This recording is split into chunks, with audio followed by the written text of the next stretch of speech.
नमस्कार, city news channel में आपका स्वागत है। हमारे साथ में है बलवंत जी वानखड़े। लोकसभा चुनाव की तैयारी हो चुकी है, आचार संहिता की घोषणा हो चुकी है और सभी पार्टियों के उम्मीदवार करीब करीब तय हो रहे हैं। लेकिन फिलहाल यहाँ पर अमरावती में, जहाँ प्रदेश में महाविकास आघाड़ी की पूरी सीटें आपस में तय नहीं हो पा रही है, तो अमरावती में लोकसभा के लिए भी उम्मीदवार तय नहीं हो पा रहे हैं। ऐसे में बलवंत वानखड़े, जिन्हें कांग्रेस ने उम्मीदवारी जाहिर कर दी, घोषित कर दी और अमरावती से कांग्रेस के अमरावती लोकसभा के लिए अधिकृत उम्मीदवार की घोषणा हो चुकी है। हालांकि कई जगह से आ रहे हैं कि महाविकास आघाड़ी ने अभी अधिकृत रूप से घोषणा नहीं की, लेकिन कांग्रेस की यादी में बलवंत वानखड़े का नाम, जो कांग्रेस ने दिल्ली से जो यादी जारी हुई उसमें बलवंत वानखड़े का नाम है और उनकी अधिकृत उम्मीदवारी है। आने वाले 26 अप्रैल को अमरावती में चुनाव होने जा रहा है, जिसमें बलवंत वानखड़े, जो दरियापुर से अभी आमदार है, अपनी लोकसभा के लिए किस्मत आजमा रहे हैं। आपको बता दें कि यह रिजर्व मतदार संघ है। यहाँ पर शेड्यूल कास्ट के लिए यह रिजर्व किया गया है और बलवंत वानखड़े दरियापुर से आमदार है। जानते लोकसभा की उम्मीदवारी मिलने में इनके क्या प्रयास रहे और किस, क्योंकि बहुत जगह भी उम्मीदवारी का जांगड़ बुत्ता बोल सकते हैं जिससे वो चल रहा है। कई जगह दो दो तीन तीन उम्मीदवार है, क्योंकि महायुति में तीन बड़ी पार्टियां, दोनों तरफ से तीन तीन बड़ी पार्टियां इसमें है, तो सबके अपना अस्तित्व, तो सबको ज़्यादा से ज़्यादा सीट मिलनी चाहिए। उस हिसाब से भी सबके प्रयास चालू है। लेकिन कांग्रेस ने अमरावती से बलवंत वानखड़े की सीट जाहिर कर दी। नमस्कार, आपका स्वागत है। और जैसा कि बहुत दिनों से उठापटक चल रही थी, आखिरकार आपकी उम्मीदवारी जारी हो गई है। लेकिन सामने आपको किससे लड़ना है आपको भी पता नहीं, फिर भी आप उम्मीदवारी मिली, कैसा महसूस करते हैं? मुझे इस बात की बहुत खुशी है जी कि मेरा नाम देश में जी महाराष्ट्र यानी कांग्रेस पार्टी की तरफ से पहले यादी में नाम आया। जी जी जी। और हाईकमान ने और महाविकास आघाड़ी ने मेरे पर विश्वास जताया, इसलिए मैं पार्टी का तहे दिल से आभार व्यक्त करता हूँ। और जो अभी उम्मीदवार मिली, आपको अभी यह सामने नहीं पता कि किससे लड़े लेना, किस प्रकार आपकी तैयारी करें, क्योंकि नवनीत राणा की अभी कोई उम्मीदवारी तय नहीं है। जब तक कोर्ट का रिजल्ट नहीं आता उनकी उम्मीदवारी, साथ में फिर आनंद अड़सुल भी लगे कि नवनीत राणा की कोर्ट से ये होगा तो मैं चुनाव लड़ लूँ। इधर दिनेश बुब भी लड़ने को तैयार है, उधर आनंद राज भी लड़ने को तैयार है, बीएसपी से राजेंद्र गविट ये कर रहे हैं। तो ऐसे में आपका लड़त किससे रहेगी और क्या? अभी तो आपके सामने कोई उम्मीदवार है नहीं, मैदान पूरा खाली है। लोकशाही में एक प्रक्रिया है जी, चुनाव में एक से ज़्यादा उम्मीदवार रहते जी और उनसे लड़ाई रहती।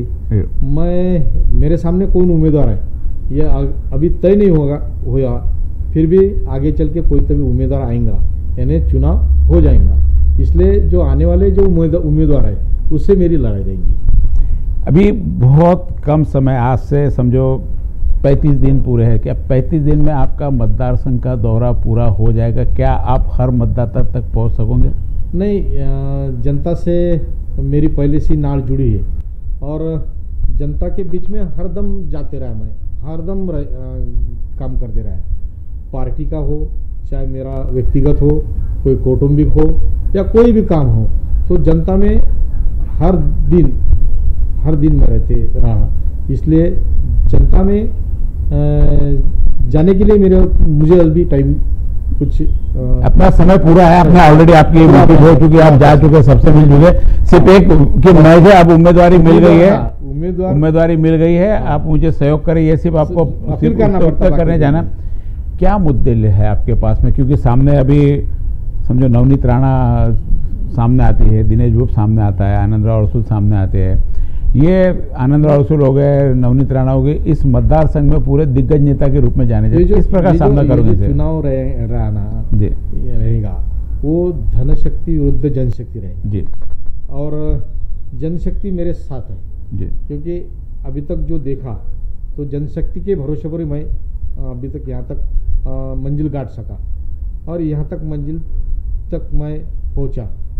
और जनशक्ति के आशीर्वाद से मैंने सारे अभी तक जो पद है वो ग्राम पंचायत से लेकर विधानसभा तक आपने वो पद मेरे पास आए जी।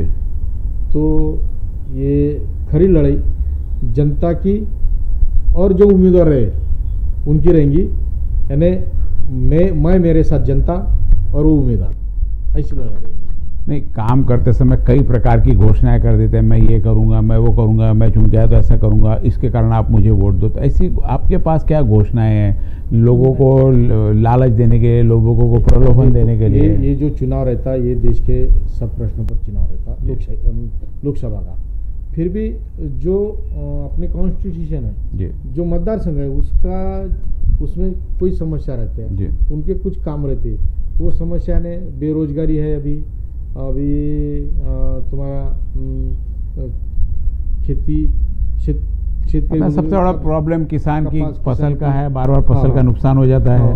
और मेड़घाट के अलग अलग प्रश्न जी उनका रोजगार का है, वहाँ बिजली नहीं, बहुत सारे प्रश्न हैं कि यहाँ के मतदार संघ में अभी मौजूद है। वो प्रश्न लेके मैं उन पर काम करूँगा। यानी लोगों की विकास से ज़्यादा महत्व लोगों की जो समस्या है पहले उसको सॉल्व करना, विकास फिर, यानी ये समस्या सॉल्व हो गई तो विकास अपना हो। यानी ऐसा नहीं कि आप एयरपोर्ट पहले लाओगे, आप स्काई वॉक पहले बनाओगे, आप ये पहले बनाओगे। आपको बेसिकली लोगों का जो ये है, यानी लोगों के हाथ में प्राथमिक आवश्यकता जो उनकी होनी चाहिए, उनको बिजली मिलनी चाहिए, पानी मिलना चाहिए, उनको रोजगार मिलना चाहिए, उनकी खेती बराबर होना चाहिए। इन समस्याओं पे आपका ज़्यादा ध्यान रहेगा, बजाय कि बड़ी बड़ी बातें करेंगे, एयरपोर्ट लाएंगे, स्काई वॉक लाएंगे, और जो ये आपका ये मुद्दे नहीं रहेंगे, आपके बेसिक मुद्दे रहेंगे। तो जो एयरपोर्ट है तो खड़ा हो रहा है, कितने दिनों से चल रहा, वो उसका घोषणा हो रहा है, वो हो जाएगा, पूरा हो जाएगा। तो उसकी कुछ अभी बात नहीं। तो बाकी की क्या समस्या है, वो समस्या हल करने के लिए यहाँ पर अमरावती में, जैसा अमरावती जिले की यदि बात करते हैं हम, तो यहाँ पे पूरा जो यानी डेवलपमेंट है, यहाँ पे सेल्फ लोगों का डेवलपमेंट है। सरकार की ओर से बहुत ज़्यादा प्रयास, यहाँ के व्यापारी वर्ग है, यहाँ का किसान है, यहाँ का इंडस्ट्रियल है, छोटा मोटा, लेकिन उन्होंने खुद ने पूरा कोई बहुत बड़े प्रोजेक्ट और बहुत यहाँ पे गवर्नमेंट ने इसको करने के लिए, उन लोगों की भी अपने अपने समझ। आपका मतदार जो है, जो वोटर्स है, कौन से वर्ग से आएगा आपका मतदार? कि यह होता है कि सारे क्या होता, जातिगत समीकरण होता है, कभी व्यावसायिक समीकरण होते हैं, कभी राजनीतिक समीकरण है, इन सारी चीज़ों में आपका कैसा है? मेरा जाति का समीकरण नहीं रहेगा। मुझे सब धर्म के, सब पंथ के लोग मेरे साथ जुड़े हैं, आज से नहीं कई सालों से जुड़े हैं, और वो सभी लोग भी मेरे साथ अभी भी है। जी। तो मेरे लिए जात पात का कुछ ये नहीं, और मेरे लिए वो क्राइटेरिया भी नहीं पकड़ेंगे नहीं कि मेरे ये समाज के वोट मिलेंगे, वो समाज के वोट मिलेंगे, ऐसा नहीं।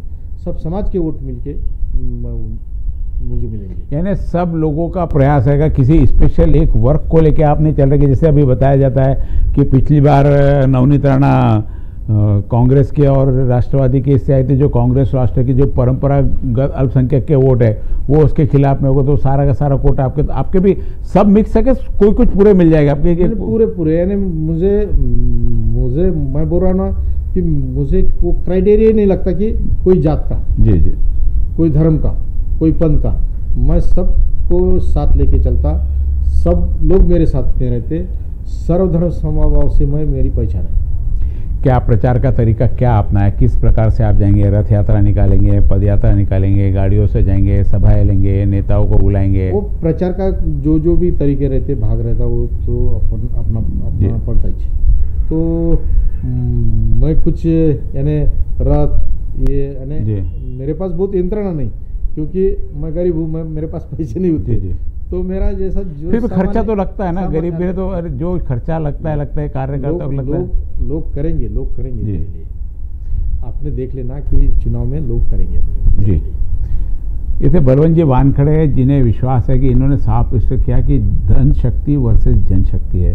पैसा इनके पास में लेकिन जनशक्ति की ताकत है, और चुनाव में चूंकि खर्चा लगेगा तो इनका कहना है कि जो खर्चा लगेगा वो जनता करेगी। इतना सटीक उत्तर आज इन्होंने कि कहीं पे भी हाँ मैं बहुत पैसा करूंगा, मैं साम दाम दंड पे सारे, कहीं नहीं, सीधी सीधी नीति और सीधा सीधा काम, जनता से सीधी अपील। क्या अपील करना चाहेंगे आपको टिकट मिल गई एक कांग्रेस की तरफ से, कांग्रेस पार्टी की अपील, आपकी अपील, लोगों ने कांग्रेस को वोट क्यों देना चाहिए, आपको वोट क्यों देना चाहिए? कांग्रेस, मेरे जैसे सामान्य आदमी को, जो गरीब घर से आता, उनको टिकट दिलाया, जैसे उन्होंने मेरे पर भरोसा जताया कांग्रेस ने तो उनका तो मैं आभार व्यक्त करता हूँ। और ये जो टिकट मिला वो जनता की वजह से मिला, क्योंकि जनशक्ति मेरे पास है। तो ये जनशक्ति मेरे पास होने की वजह से मुझे कांग्रेस पार्टी की टिकट मिली और महाविकास आघाड़ी का पूरा पाठिंबा मिला। तो मैं अपील यही करूँगा कि मेरे साथ आप रहो। ये निश्चित तौर पे तुम्हारा स्वाभिमान जागरूक रखने का काम मैं आने वाले दिन में यानी लोकसभा में करूँगा। बहुत बहुत होली की भी शुभकामनाएं और आपका आगे आपके भविष्य के लिए बहुत बहुत शुभकामनाएं।